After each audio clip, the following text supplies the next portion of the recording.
আচ্ছা, আমরা যে ডিজিটাল দুনিয়ায় বাস করি তার একদম ভেতরে কি আছে বলতে পারেন? শুধুই শূন্য আর এক? চলুন তো আজ এই রহস্যটাই একটু ভেদ করা যাক।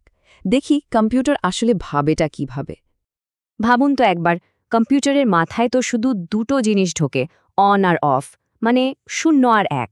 তো এই সামান্য দুটো জিনিস দিয়ে কিভাবে ও -43.625 বা ধরুন ইংরেজি ডি অক্ষরের মতো জটিল জিনিস বুঝে ফেলে?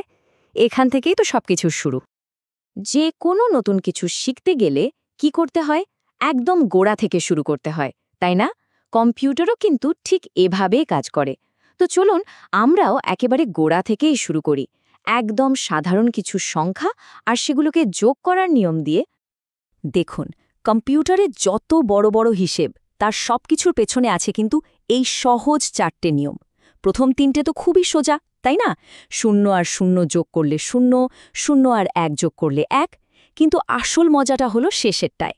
1 আর 1 যোগ করলে হয় 10 বা 10। এর মানে হলো ফলটা হচ্ছে 0 আর হাতে থাকছে 1। এই যে হাতে 1 রাখা বা ক্যারি করার আইডিয়াটা, বাইনারি গণিতের পুরো খেলাটাই কিন্তু এটার উপর দাঁড়িয়ে আছে। আচ্ছা, পজিটিভ সংখ্যা বা ধনাত্মক সংখ্যা নিয়ে তো কোনো সমস্যা নেই, কিন্তু নেগেটিভ সংখ্যা মানে ঋণাত্মক সংখ্যা, সেগুলোকে বাইনারিতে কিভাবে দেখানো হবে, এটা নিয়ে প্রথম দিকের ইঞ্জিনিয়ারদের কিন্তু বেশ মাথা ঘামাতে হয়েছিল। ব্যাপারটা ছিল একটা মজার ধাঁধার মতো। তো প্রথম যে আইডিয়াটা মাথায় এসেছিল সেটা কিন্তু খুবই সহজ সরল ছিল। ঠিক করা হলো একটা বিট, মানে একদম বাদিকের বিটটা, যেটাকে আমরা বলি মোস্ট সিগনিফিক্যান্ট বিট বা এমএসবি, ওটাকে চিহ্নের জন্য আলাদা করে রাখা হবে। ধরুন 0 দিয়ে পজিটিভ আর 1 দিয়ে নেগেটিভ বোঝানো হবে। আইডিয়াটা শুনতে বেশ ভালো লাগলেও এর ভেতরে কিন্তু বড়সড় সমস্যা লুকিয়েছিল। তো এই যে দুটো পদ্ধতি, সাইন ম্যাগনিচিউড আর ওয়ান্স কমপ্লিমেন্ট, দুটোই বেশ বুদ্ধিদীপ্ত ছিল, কিন্তু দুটোর মধ্যেই একটা মারাত্মক সমস্যা ছিল। সমস্যাটা হলো 0 বা 0কে লেখার জন্য দুটো আলাদা উপায় তৈরি হয়ে গেছিল, একটা +0 আর একটা -0। এটা কম্পিউটারের জন্য যে কি পরিমাণ বিভ্রান্তিকর তা আর বলার অপেক্ষা রাখে না। আর এই সব সমস্যার সমাধান নিয়ে আসলো আমাদের আসল হিরো, টুস কমপ্লিমেন্ট। আজকের দিনে আমরা যত কম্পিউটার দেখি সবাই কিন্তু এই পদ্ধতিটাই ব্যবহার করে। কারণটা কি? কারণ এটা শুধু ওই শূন্যের দুটো রূপের সমস্যাটাই মেটায়নি, বরং কম্পিউটারের ভেতরের যোগ বিয়োগের কাজটাকেও করে তুলেছে অবিশ্বাস্য রকমের দ্রুত আর কার্যকর। ভাবছেন খুব কঠিন কিছু? একদমই না। ব্যাপারটা আসলে খুবই সহজ, মাত্র 3টা স্টেপ। চলুন দেখি। ধরুন আমরা -5 বের করব। প্রথম স্টেপ, আগে +5 এর বাইনারিটা লিখি, যেটা হলো 0101।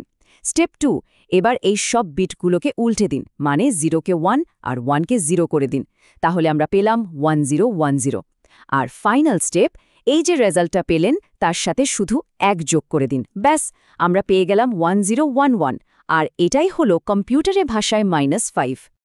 তাহলে বুঝতেই পারছেন, টুস কমপ্লিমেন্ট শুধু একটা জোড়াতালি দেওয়ার সমাধান নয়, এটা আসলে একটা অনেক উন্নত সিস্টেম। এতে শূন্য নিয়ে আর কোনো বিভ্রান্তি থাকে না। আর তার থেকেও বড় কথা হলো, এই সিস্টেমে কম্পিউটার অনেক বড় রেঞ্জের সংখ্যা নিয়ে কাজ করতে পারে। আচ্ছা, তাহলে তো আমরা পূর্ণ সংখ্যা মানে ইন্টিজার কিভাবে দেখাতে হয় সেটা বুঝলাম, কিন্তু ভগ্নাংশ বা পয়েন্টওয়ালা সংখ্যাগুলোর কি হবে? যেমন ধরুন 1 কাপ কফির দাম বা কোনো সায়েন্টিফিক মেজারমেন্ট, এগুলো কম্পিউটার কিভাবে বোঝে? এখানেও দুটো মেইন অ্যাপ্রোচ আছে, আর দুটোতেই কিছু সুবিধা আর অসুবিধা আছে। একটা হলো ফিক্সড পয়েন্ট, যেটা খুব দ্রুত কাজ করে, কিন্তু এর একটা লিমিটেশন আছে, মানে খুব বড় বা খুব ছোট সংখ্যা নিয়ে কাজ করতে পারে না। আর আরেকটা হলো ফ্লোটিং পয়েন্ট, যেটা অনেক বেশি ফ্লেক্সিবল। ফ্লোটিং পয়েন্টের মূল আইডিয়াটা কিন্তু খুব ইন্টারেস্টিং। এখানে সংখ্যাটাকে তার দশমিক বিন্দুর বা ডেসিমাল পয়েন্টের পজিশন থেকে আলাদা করে ভাবা হয়। এর দুটো পার্ট থাকে, একটা হলো ম্যান্টেসা, যেটা সংখ্যার আসল ডিজিটগুলোকে ধরে রাখে, আর আরেকটা হলো এক্সপোনেন্ট, যেটা বলে দেয় যে দশমিক বিন্দুটা ঠিক কোথায় বসবে। ব্যাপারটা অনেকটা আমাদের স্কুলের সায়েন্টিফিক নোটেশনের মতো, মনে আছে? যেমন ধরুন আলোর গতি, আমরা লিখি 3.0 গুণ 10⁸ মিটার প্রতি সেকেন্ড। এখানে এই যে 3.0 এটাই হলো ম্যান্টিসা, আর পাওয়ারে যে 8 আছে ওটাই হলো এক্সপোনেন্ট। ফ্লোটিং পয়েন্ট কিন্তু একদম এই কনসেপ্টেই কাজ করে। বেশ, তাহলে তো বোঝা গেল কম্পিউটার নাম্বার নিয়ে কিভাবে নাড়াচাড়া করে। কিন্তু একটা প্রশ্ন তো থেকেই যায়, কম্পিউটার আমাদের ভাষা মানে অক্ষর, চিহ্ন, এমনকি আজকের দিনের ইমোজি এগুলো কিভাবে বোঝে? বিশ্বাস করুন, ডিজিটাল টেক্সটের পুরো ব্যাপারটা একটা অসাধারণ সহজ আইডিয়ার উপর দাঁড়িয়ে আছে। আইডিয়াটা হলো প্রত্যেকটা অক্ষর বা চিহ্নের জন্য একটা করে নম্বর ঠিক করে দেওয়া। একদম সিম্পল। যেমন ইংরেজি বড় হাতের এ কে বলা হলো 65, বি কে 66, এইভাবে। এই কাজের জন্য প্রথম যে স্ট্যান্ডার্ডটা তৈরি হয়েছিল তার নাম ছিল অ্যাস্কি বা অ্যাস্কি। 60-এর দশকে এটা বানানো হয়। কিন্তু সমস্যা হলো, কম্পিউটিং তো আর শুধু ইংরেজি ভাষায় আটকে থাকল না, সারা বিশ্বে ছড়িয়ে পড়ল। আর তখনই অ্যাস্কের লিমিটেশনটা চোখে পড়ল।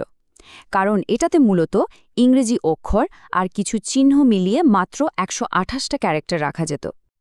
তো এই সমস্যার একটা পার্মানেন্ট সমাধান দরকার ছিল, আর সেই সমাধান হিসেবে এলো ইউনিকোড। এটা হলো একটা ইউনিভার্সাল স্ট্যান্ডার্ড, যেখানে পৃথিবীর প্রায় সব ভাষার সব অক্ষরকে জায়গা দেওয়ার ব্যবস্থা আছে।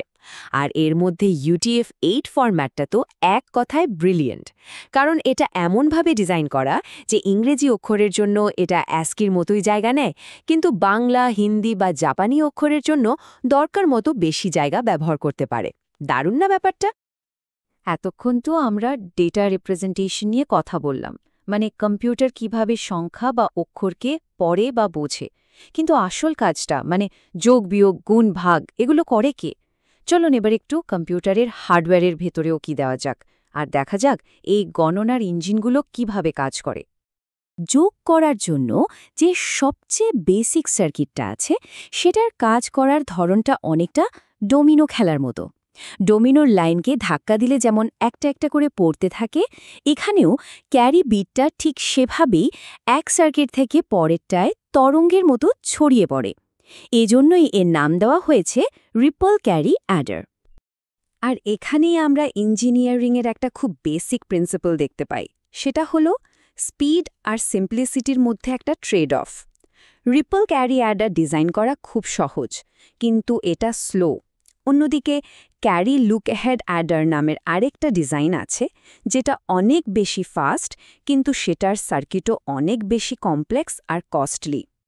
শুধু যোগ নয়, গুণের ক্ষেত্রেও ইঞ্জিনিয়াররা কিছু অসাধারণ অ্যালগরিদম আর কৌশল বের করেছেন। যেমন ধরুন বুথস অ্যালগরিদম। এটা গুণের সময় অনেকগুলো অপ্রয়োজনীয় স্টেপ বাদ দিয়ে দেয়, ফলে কাজটা দ্রুত হয়। আবার ক্যারি সেভ মাল্টিপ্লায়ার আছে, যেটা হাই পারফরম্যান্স সিস্টেমের জন্য, যেখানে স্পিডই শেষ কথা। এমনকি ডিভিশন বা ভাগের মতো একটা জটিল কাজের জন্য কিন্তু একাধিক উপায় আছে।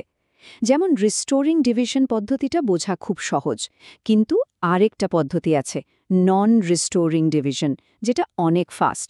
যদিও এর কন্ট্রোল লজিকটা একটু বেশি পেঁচানো, কিন্তু আধুনিক কম্পিউটারের স্পিডের জন্য এটাই বেশি কার্যকর।